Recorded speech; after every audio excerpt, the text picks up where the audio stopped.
L'écho pour tous, présenté par Mehdi Lutin.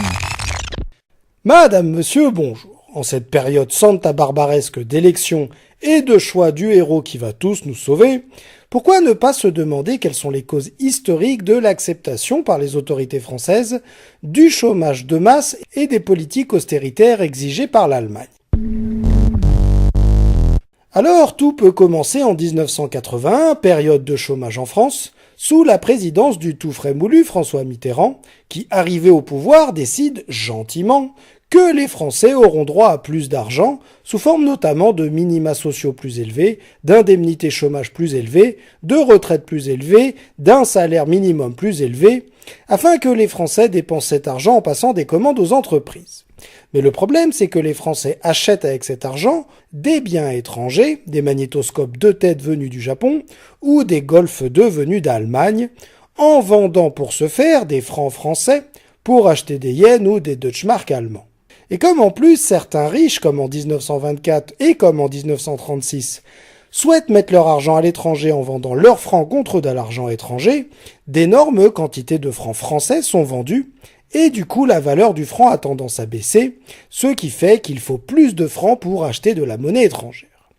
Au bout d'un moment, en 1983, le risque devient réel que les prix des produits étrangers augmentent fortement, puis, par effet de contagion, que tous les prix augmentent, déclenchant alors des troubles sociaux, notamment de la part de ceux dont les revenus n'augmentent pas aussi vite que les prix. C'est pas cool.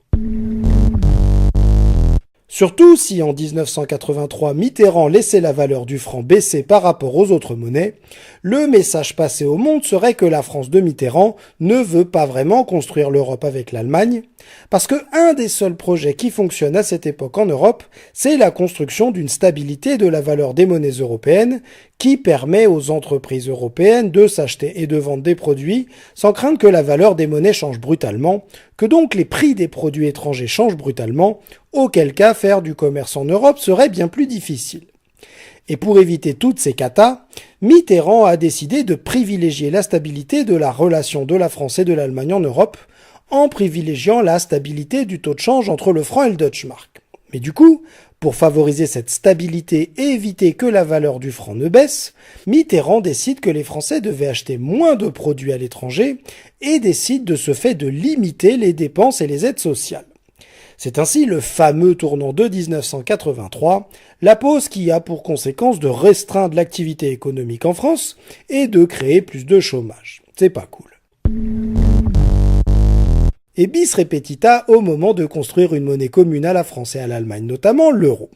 En effet, pour accepter de construire l'euro, l'Allemagne refuse que l'État et la sécurité sociale ne dépensent beaucoup plus d'argent qu'ils n'en recevaient sous forme d'impôts, de taxes et de cotisations sociales, et refuse surtout que la valeur du franc de l'époque ne baisse par rapport à la valeur de la monnaie allemande notamment.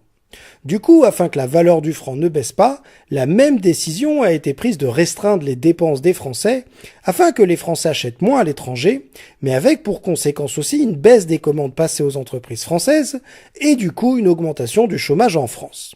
C'était encore pas cool, mais on se disait encore à cette époque-là que c'était pour la bonne cause. Mais l'étonnant, c'est que les choses se reproduisent aujourd'hui, mais sans vraiment de raison valable du point de vue français, parce qu'il n'y a plus de risque que la valeur du franc baisse par rapport à la valeur du Deutschmark, depuis que le franc et le Deutschmark ne forment plus qu'une seule et même monnaie.